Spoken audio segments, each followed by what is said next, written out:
Welcome back to Close Mode, the enterprise sales show. I'm Dan Sanchez, and I'm here with Brian Dietmeyer, flipping the script again and having the host be the guest. And I'm excited because as the producer usually of this show, I get to hear all these conversations, and every once in a while, like my ears will perk up. I'm like, Brian's said this term many times, and I'm not a salesperson. I think that's advantage sometimes because I don't know what I don't know sometimes, and it's really helpful because I get to turn around and then ask Brian questions and be like, "Hey, what you say this over and over again, but I actually have no idea what it means." But I think it'd be helpful to actually explain in case anybody else out there doesn't know what it means. I think many people do, but just for fun, Brian, let's make an episode about deal coaching because coaching is a fairly broad term. There's lots of different coaches for different situations, but we talk about deal coaching a ton on this show. And I know it's a big part of the model that you've pioneered over the last few decades with your consultancy. So, for starters, can you give us like a just short definition and then kind of go into where it came from? What is deal coaching? I do have to react to your opening statement, though. I love chatting with you. So I love when we flip the tables. I genuinely enjoy all the podcasts, and I really enjoy when you and I chat. So yeah, we're realizing this lately in the last year. We've between the podcast and just building out the new business, we've talked to I think 110 executives now, sales enablement, CROs, CSOs, and we've realized that people think of maybe monolithic's the right word. They think of coaching as like monolithic. It's this thing. Well, what we've realized is that, especially a lot of technology that's out there, coaching is skills coaching, right? It's skills. It's like, hey, how good was your questioning? That kind of thing. How good are you doing research on the account? Which is different than deal coaching. And we're finding we're having to differentiate between skills coaching and deal coaching because they are different skills, different process, that kind of thing. So it's more than one thing. And I even heard you say before we push record that it's even job coaching, which is a totally Yeah. different thing from skills coaching. Yeah, it's the So, old. I'm sorry for those who have been there. Yeah, it's the old coaching and counseling. Hey Dan, you're not getting along with the other teammates. You're too loud in your office. It's those. And so, but yeah, it's like, and that's a skill. And then even skills coaching, like, okay, I just listened to your call recording, and you're talking more than you're listening. That's another kind of coaching.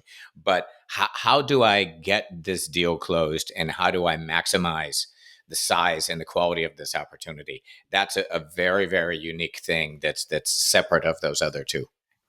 so there's multiple kinds of coaching. And if you're like most organizations, you might not be doing any of them, right? But if you're a decent manager, you're probably doing some job coaching in your one-on-ones with them, just doing day-to-day manager stuff and working with them. If you're probably pretty good, you're probably also coaching them on skills. But we know from talking to a lot of people that even that's probably not happening as much as it should be. But I find just based on the conversations we've had, not very many people are actually doing deal coaching. Is that right? Yeah, there is. The last stat we saw was that 5% of deals in the pipeline are being coached, and when we get under that again with these 100+ conversations, plus just all the real world consulting we've done, there's a number of issues there. One, frontline sales managers just do not have the time. They are slammed, And Dan, on one of our podcasts, one of the sales leaders was like, "Make time, damn it!" And it's like I get that, and I like that idea, but they just don't have time. And then a lot of them, and everybody has talked about this on the podcast, a lot of our sales leaders were great sales reps, right? And so then they got promoted in being a sales leader. And when you're a sales rep, your job is to be a lone wolf and a rock star. And then when you switch over to being a sales leader, like, do you have the chops? Do you have the skills to do real deal coaching that scales? You can say, this is what worked for me, this is what made me a rock star, which is why I'm now a regional manager. But that's another problem. So 5% of the pipe, people don't have the time, people don't have the skills. But yet, by the way, we know it has impact, maybe more impact than a lot of other investments we can make. Yeah. It's 5%, man. That's so low. I mean, I imagine most managers are too busy because they're in constant fire drills, and dealing with the urgent, but not important slash urgent, like fills up almost 90% of their bucket. So if they ever get to the important, not urgent stuff, which is coaching and probably the most important thing, they're Yeah, just not getting to it. yeah. Spreadsheets and meetings Yeah. chew up an awful lot of time. So I still haven't heard a definition yet.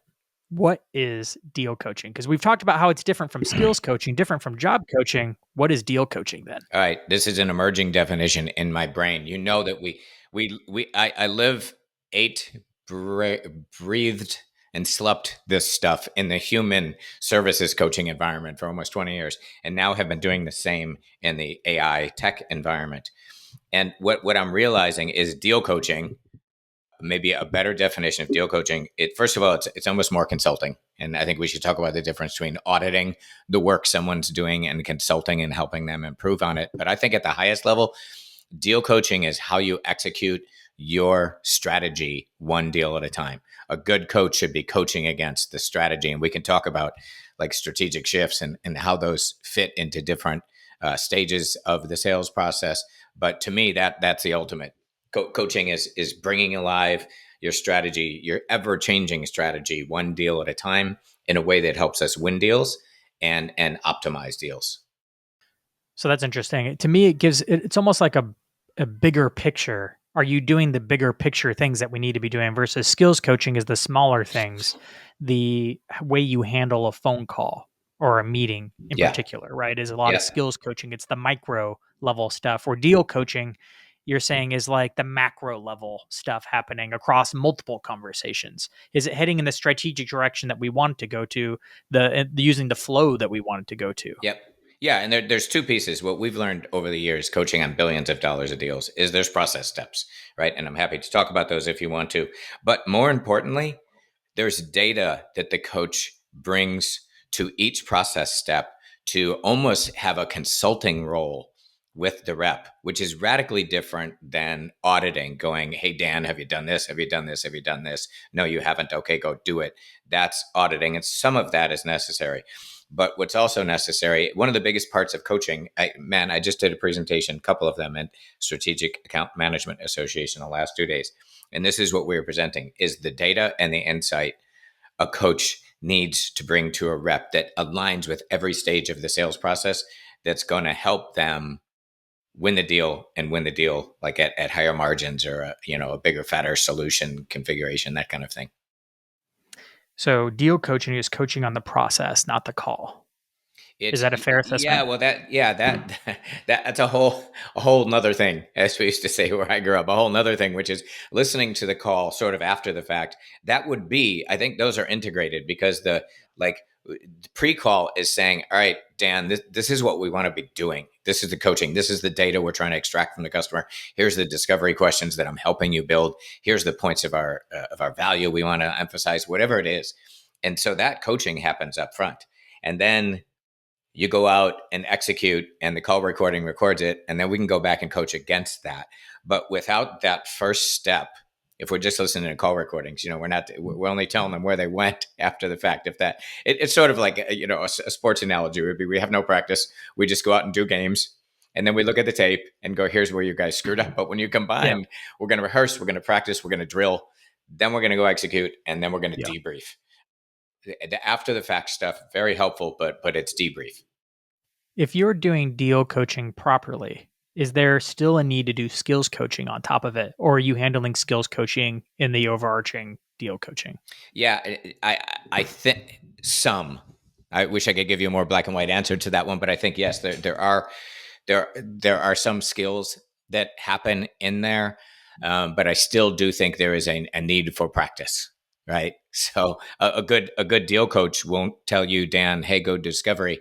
I'm going to actually build for you discovery questions that are by different stakeholders you should be talking to in this client organization, that uncover the current and desired state across all their KPIs. If you as a coach are not doing that, if you're just going in and going, Dan, you got to do a better job in Yeah. discovery. You Yeah. gotta talk less and listen more. No, we've got to actually take that consulting role of, and we often talk about leveraging best practice to common practice. A lot of people want to do this, but what are the kind of discovery is being executed by the best of your best? And then how do you get that in the hands of your coaches, and then begin to apply that to each deal one step? So handing them that content, that insight about, here are the best possible questions. Then there's that issue about, yeah, let's practice it. Let me practice it. And by the way, all great discovery questions should have a follow up, because that's part of the practice. Is okay. Dan didn't give me a really good answer or gave me a gray answer, so let me ask it a different way. So yeah, that skills does come in, but I think the more important part is the target. If we're practicing against old school discovery questions, to keep with that analogy, and we're practicing those open ended questions. Hey Dan, what keeps you awake at night? Blah blah blah, and you get really good at those. That core content's kind of broken. Just open-ended questions as discovery. The client's just telling you what they already know, and it's not adding any value to them. But if we have what we call guided discovery questions, where I'm saying, Dan, for someone sitting in your role as producer of a podcast, I think these are probably the type of KPIs you have, and I think these are the kind of struggles you normally struggle with. This is what we're seeing across other organizations. How are entering your world, Dan? That's different than going, hey, Dan, what do you want to get fixed this year?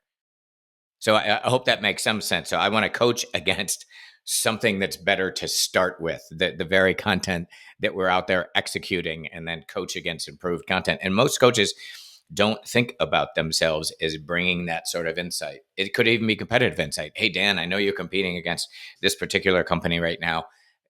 I'm going to bring some insight to the table, and you and I are going to say, this is where the customer wants to go. This is their KPIs. Let's look at how well we execute that versus this competitor. There's not a lot of coaching that's being done by that, like competitive enablement that's being done by the coach.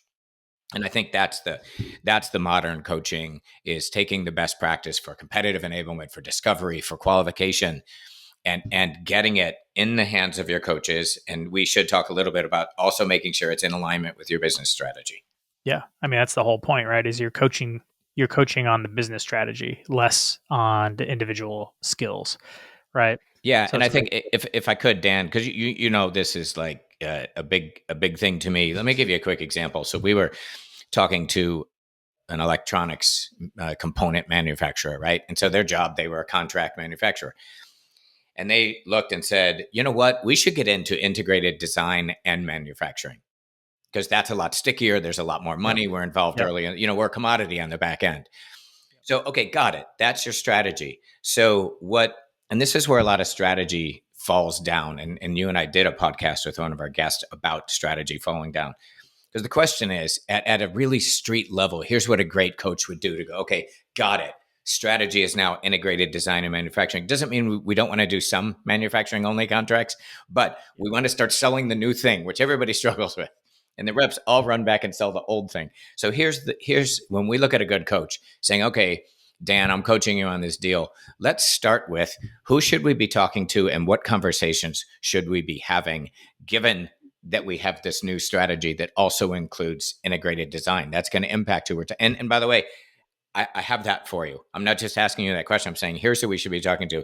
Here's the kind of conversations we should be having. The next one is, when we qualify opportunities, we know what a qualified opportunity looks like for contract manufacturing, but how does that change now that we also do design? What makes a great deal? What what gives us higher probability of winning opportunities that look like this or this? How does that shift with the strategy? What kind of discovery should we be doing, and with whom?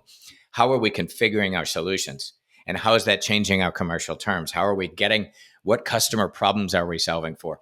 That's the coaching kind of at a pretty high level, all the way through the sales cycle, in alignment with the strategy.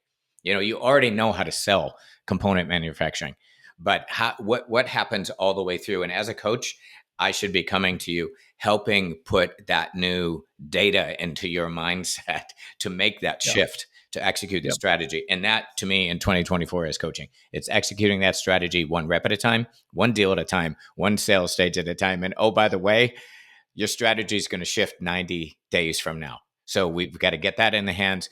So I see it as this ecosystem of strategy to coach, to rep, to deal, to sales stage. And that's the way we think about it. And it works. It's a living, breathing ecosystem of executing strategy. And you're right, making sure the reps have the skills to do it.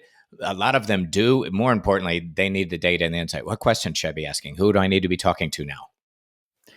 It is actually a great example, because within that example, you can see really clearly, at least I saw clearly, it's kind of like, okay, well, you have this whole new thing you're rolling out, of a whole new approach.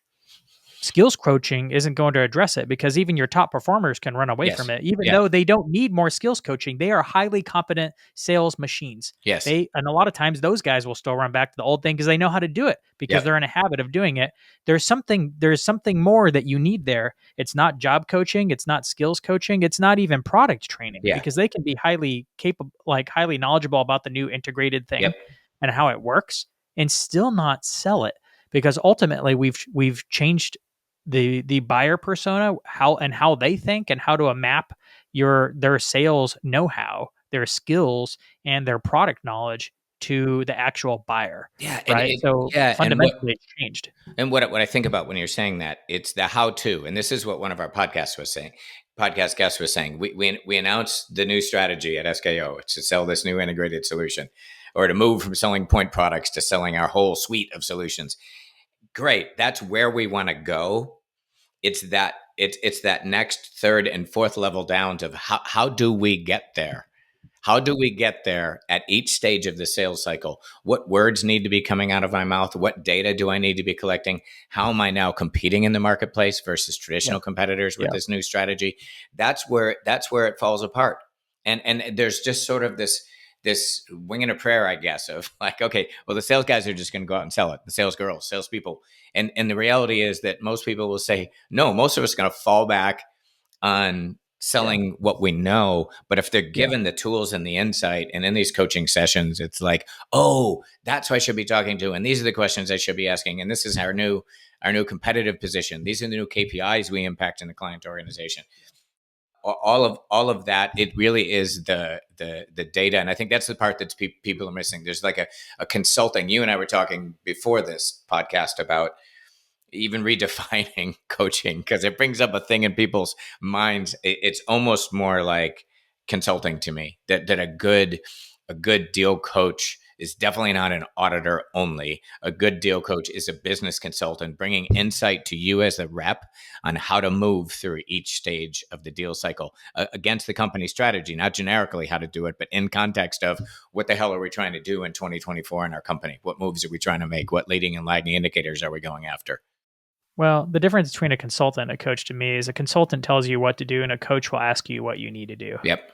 to lead you to the answer. Right. So which one is it of those? Can we? Is there? I'm trying to quickly think of a word where we can mush together consulting and coaching. I can't. But yeah, I It's kind think of I think both of those, right? Yeah. yeah, I think you make a great point. It's neither and both.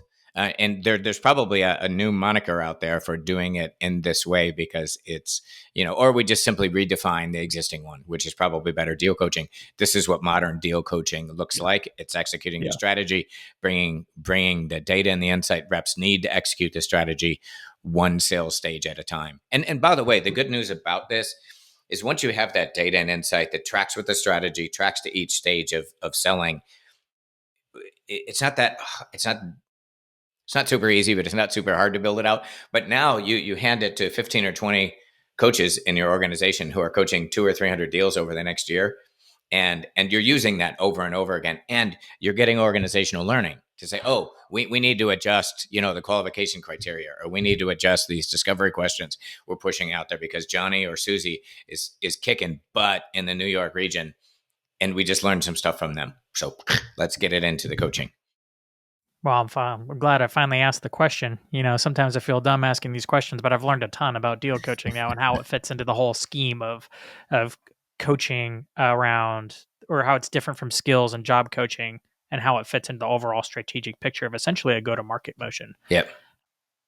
And it might be broader than that, but I'm going to save that for another episode. So, Brian, thank you so much for unpacking this on Close Mode today. Thanks. And thanks for asking the question. It's needed. So I appreciate it. It's fun to talk about. Thanks, Dan.